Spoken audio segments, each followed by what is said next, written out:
wet and rainy here in Redding, California, but I just voted.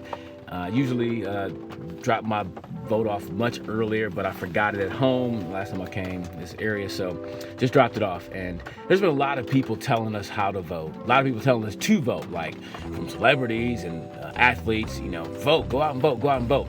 Then people tell us how to vote. Vote blue, vote red.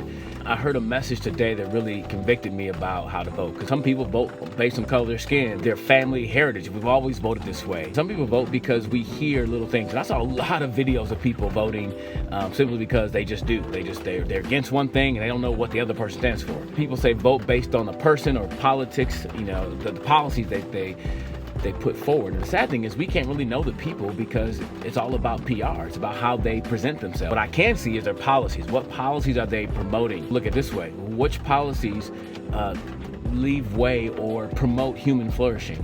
What gives me the best ability to do what I need to do? What things kind of help individuals to get up and do their best? I don't like handouts. I like hand-ups. I like, equipping people to do what they can do for themselves. I think that's our personal responsibility. But even more than that, I think ultimately the best way and the way we should all vote is to seek wisdom from God. I don't know everything God knows. I don't know and see what's going on behind the scenes. I only see what they show me. And the truth is, both parties, even independent people, are people. So they're going to have flaws. They're going to want to do their own thing. They're going to want to, make things beneficial for themselves. I mean, there's no way we can honestly say there's no corruption on either party. There's corruption because we're people and we all have that ability to be corrupt. And, give me all the power to make these decisions. How often would I fall to the temptation of doing things that benefit me, benefit my cause personally? And so I really think about that. So I think ultimately I need to pray and ask God for wisdom. God, who should I vote for?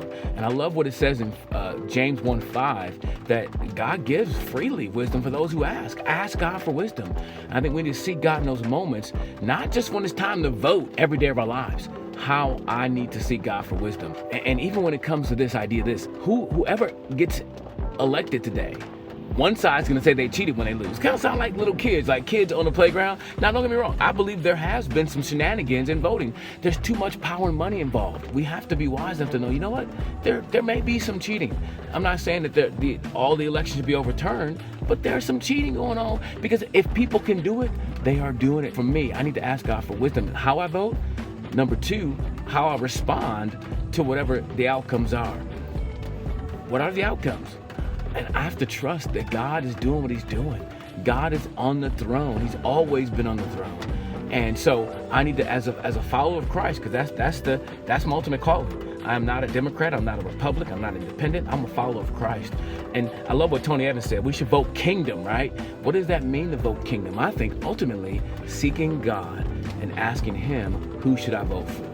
God, who do you want me to vote for? I need wisdom in the situation. And it says in James 1:5, God will give us wisdom. It starts with God. And I think that's part of the bigger problem. We as a nation, we as people have rejected God. Daniel chapter 9, when Daniel just confessed the sins. And he was confessing sins of the nation, not just him individually, but the nation. And I think we need to think about that as a nation, as people. Have we just turned our back on God? Some of the stuff on the ballot about abortion, and we've called it,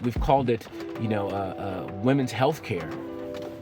And I think we should have compassion for people who find themselves in a situation.